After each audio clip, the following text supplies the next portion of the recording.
What's up, students, um, community, world? Just wanted to send out a, quick one here. This is actually my first video getting back into my fitness hat, getting underneath my fitness hat. So I will have some ums and some ahs and some things that I'm working out here with, my new setup and my lighting and my microphone and all that kind of stuff. So I really want to make it an environment that is conducive to your learning and paying attention and squashing the myths and all the things that I want to do for you with fitness. Um, so I will get into a little bit of a history on me. I'll do a separate thing on that so you can kind of get an idea of why I think I know what I'm talking about in this world. And you guys can, kind of make your decision on whether or not I'm someone you want to follow into this fire. But for the first lesson today, I really just want to kind of get your brains churning on some thoughts here. And the first lesson I'm calling information and decision making. So I want people to, start thinking about how and why they make their decisions. There are worldviews out there. I really challenge you and recommend that you look into these. There are all kinds of different ones. There are all kinds of different sources. There are worldviews within worldviews. There are worldviews that some people think exist that others don't, and everything in between. But understanding your environment, the folks and the people that you learned from, and the conclusions that you've come to about what type of person you are and what type of things you agree with, how you vote, for example, and things like that. So I want to get into your brains about information and how important that is. And, we'll keep it about fitness and gearing towards fitness, but sometimes it takes some examples and some history and some lesson, to show the whole globe, so to speak, when it comes to information and how it's utilized and where it comes from and all those kind of things. So withholding information has been a strategy used by the elite classes throughout history. So, back in the days of the kings and the queens and the nobles and the peasants and things like that, right up to current situations like Ukraine and Israel and, even during slave days in the United States, which is still somewhat recent in terms of world history. Um, Withholding information, not allowing them to understand and know how to read and write. In fact, if you were caught in some of these situations, having a heart, for example, and wanting to teach, um, someone that shouldn't be given the information, if you want to teach them how to read and provide them some books from the library, and provide them access to information, you could be jailed or even killed. So that's how important information has always been to the decision makers. So when people want to control who makes decisions, they absolutely have to control the information. So just again, something to just think about right now, our media right now, these things with Israel and Ukraine, and it's an information war, right? You go on one news channel and it says one thing, you go on another news channel and it says almost the exact opposite.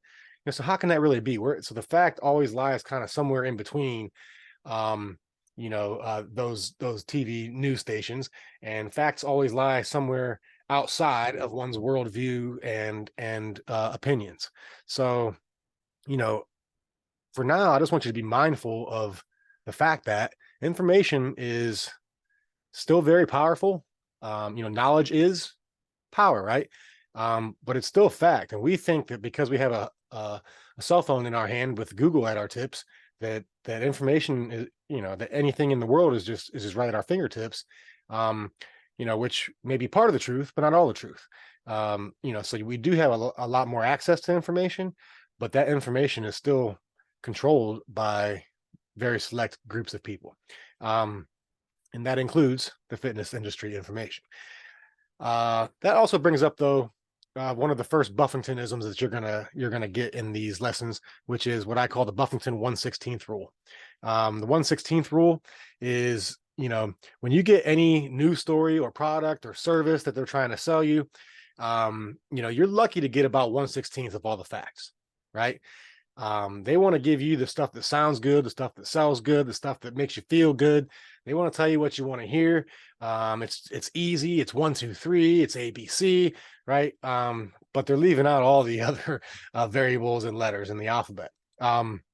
So just remember that often when you think you're getting a bunch of information or good information or solid information, sometimes it's just the headline, right? Like our news does. It's just a headline with a little bit of spin to it that makes you think that you just got smarter, but you don't have the information.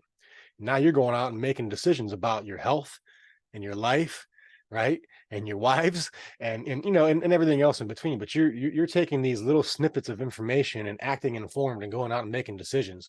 So I would just caution you in doing that. And again, this is in almost everything in life. But we're going to keep this about health and fitness here. So if you had 1/16 of the information or the facts, and you're going in to do a parlay or some kind of bet or something like that, those are just not great odds, right? So we need to fill in the gaps and increase the odds of victory. The only way to do that is by attaining knowledge.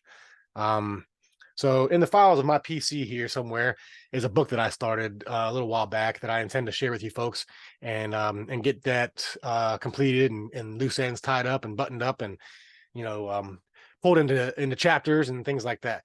But it's called The Fitness Industry Lied to You, and So Did I. And why did I name it that?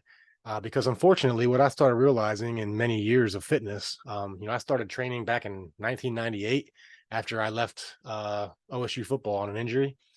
And ironically, when you're 18, 19, 20 years old, you already think you know everything. And when you've, played at a quasi elite level, with a team like OSU in Division I and Big Ten, you think you know even more because you've now trained with and coached under some of the best coaches and trainers in the industry of football and certainly in the field. So but what I started to realize was that a lot of my information that I was regurgitating to my clients wasn't the full truth, right? It was based off of things like to throw out some things that you would recognize, like The Biggest Loser and things like that. So a lot of information, or types of training, or ways of exercising, or exercises being utilized for various reasons, came from this, no pain, no gain kind of atmosphere. And now I was taught all the facts about anatomy and biology and the systems and the muscles and the bones and the joints and the connective tissues and the organs and the effects of exercise and various types of exercise on various humans and age groups and things like that. But in that world, it was about, really, when it came to program design, it was about burning as many calories as possible in a particular class or setting or unit of time, right? It was a no pain, no gain approach.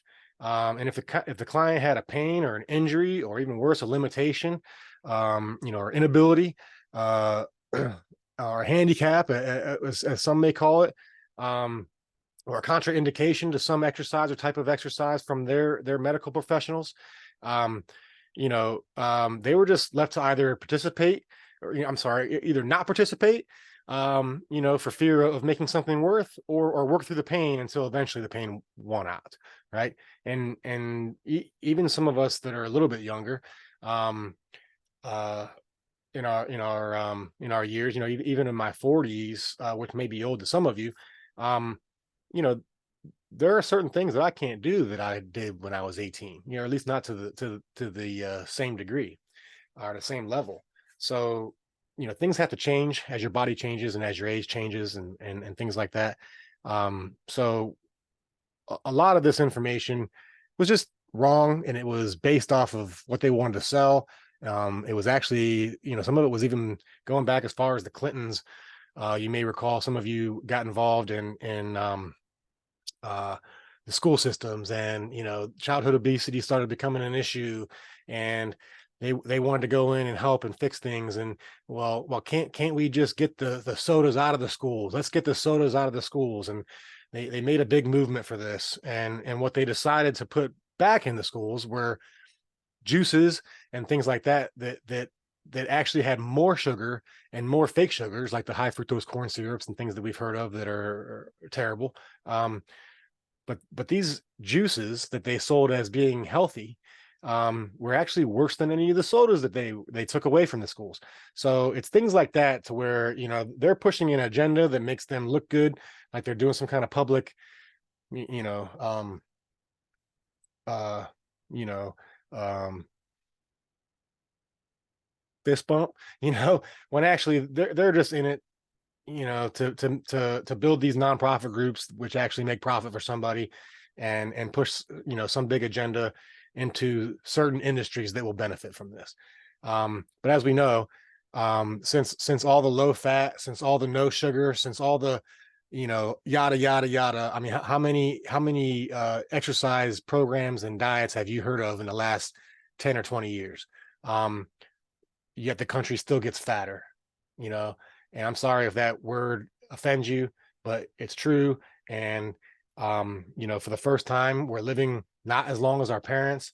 And these are just things that the improper information and your inability to make informed decisions because of that, are just leading you down a path of destruction. So that sounds doom and gloom, even though we're just talking about health and fitness here. But honestly, what should come before your health and your fitness? What things do you want to teach your children, or leave behind? How long do you want to last? Good movement, health, and pain-free movement is as close to, quality of life as you can get. And unfortunately, you know, being massively overweight and obese and any of that, or being, immobile, or deciding to be, just a couch potato, is just not good for anything that you want to do. And most of the things that you'd like to do, one of the first things they recommend you do is what? Lose weight.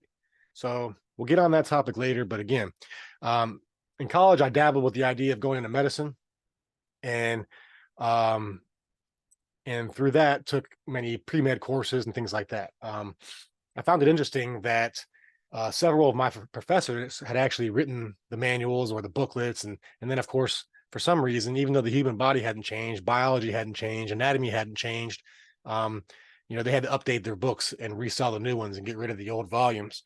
So little things like that kind of made me eye roll and WTF a little bit. And then, that started making me think, like, all right, well, you know, from who are our instructors and professors and doctors getting their information?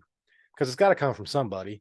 And if it comes from somebody, it's got to be some way swayed or influenced. So basically, I, I researched this a little bit, and from where do the medical journals and the studies and all the science come from? Well, as it turns out, a lot of universities and a lot of studies and things like that go on and are funded by various, organizations and groups. But a lot of it kind of boils down to a name you've heard for a long time, or that is involved with a lot of American history and control of information, which is the Rockefellers.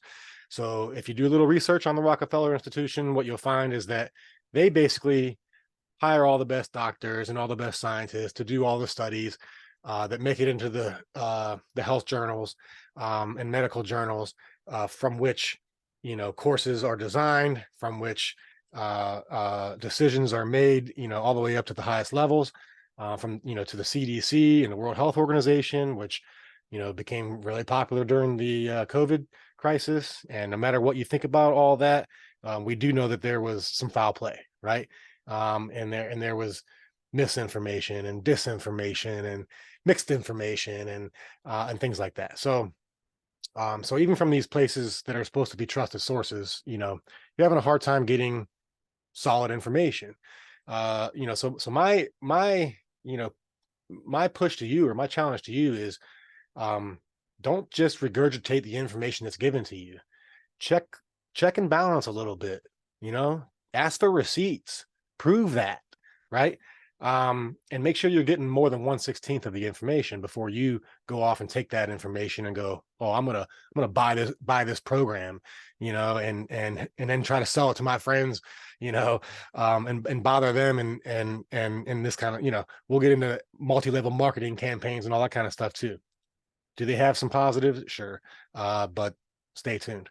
So how does one control the narrative of what information medical professionals um, pass along to the public? Well, you own the studies, you own the scientists, and you decide what information fits, the current agendas of the world leaders. And rather than simply state all your facts and truths, you find which convenient facts and truths fit the narrative, or sell the product, or or call out 1/16 of the information and attack something like reducing calories, when there's so much else that goes into it. At one point, they told the public it would literally make you crazy and manic, among many other things, for smoking a joint or something like that. Now, are there ill effects of smoking anything and doing things like marijuana and THC filled edibles and all that? Sure. But was it that crazy? No. So who would have ever thought that the lies and the deceit would make it into the health and fitness world, right? This is supposed to be an industry and a group of people and individuals who care about the rest of the community, and they're selfless, and give their time and their expertise into helping make you healthier. But I mean, really, health and fitness industry should kind of be like a church, right? They're never there to hurt you, even if there are things that you don't want to hear, or agree with. It's definitely just there for your benefit, right? So unfortunately, not. Without getting off track too much, like many lies, once you discover one, you discover multiples, right? And then you discover mountains upon which other lies have to rest upon. So again, the good thing the good thing for you is that, I've got 20 plus years in doing this, and 20 plus years of rolling my eyes and asking questions and researching and finding some of these misses, and I can help you navigate. But what I do want you to understand is that it exists, right? That there are actually people out there who don't want you to know how to be fit and healthy. And it sounds crazy, but it's true. I had my blood work drawn a couple weeks ago, to keep up with the insurance and stuff. And I'm sitting there in a CVS waiting, and I kind of look over, something catches my eye, and it's a Halloween season and stuff. And I see, not all these must be some sort of mask. It must be some sort of headdress or something. No, it was about a half of an aisle full of heads. I was seeing the back of heads with CPAP machines strapped to them. And I know people who use these things, but it's not normally a topic of conversation. You don't sit around and say, "So how's your CPAP working for you?" Maybe some do, but I cannot. I mean, if someone walks into the room, I wake up. If a light changes, I wake up. I have a hard time sleeping through the night. Period. Now, how the heck can you put all this stuff on and they're going to sit here and tell you that's normal, or that's what that's genetics, or I mean, come on. So that's just an example. We'll get back into some of this stuff, but none of you need to be living that way. There are very, very, very few, like a few percent, that are genetically doomed, and most of the rest we can do something about. So I'll get into some of these lies on their own lessons, but for now, let's tie it back together. where you need to be properly informed to make life decisions. So, the idea behind this lesson is information has to be factual, and it has to be full, and it has to be fair, right? And it has to be true for you to be informed enough to actually make a health decision. And so my argument is that many of the health decisions that you've made for yourself have been uninformed or misinformed or disinformed, to pull some of the new terminology getting tossed around out there. But truth and fact and information are still some of the most powerful things in the world. And they're the most valuable things in the world. So, you go out and find yourself in a situation where you're needing survival. The only thing between you and survival, outside of a little bit of grit, knowledge. So don't go out there with some uh, cartoon information about what you think survival is, because you'll be you'll be rude awakened real quick. So let's think about the decisions and how we make decisions, right? So as I stated in the beginning, there are worldviews. There's your environment that you grew up in, the people that you grew up and around. Now those could be good people, those could be loving people, but they may also not have had all the answers that you needed to succeed, or to make a proper decision. So for now, let's just understand the idea and the concept of gathering trustworthy information so that you can then make a decision based on fact and truth, not something being sold to you in 1/16th, the Buffington 1/16th rule of information. Now, and then I want to take that even further, because a lot of people will take, the headline of information, this little bit of information, and bet all their life on it and argue with their friends on Facebook about it and things like that. So, um, you know, if you're not building, you can't build on sand because it won't stand, right? So we got to build a proper foundation, and that proper foundation has to be good information, factual information. So I'm here to separate those facts from fiction for you, and let's go. Thank you for checking out my first little lesson here. And as I get used to this world again, and I'll get better at my eye contact, and less ums and ahs and pauses, and um you know things like this, thinking about what to say next. I'll get better, and you'll get better too. Love you guys. Talk to you soon.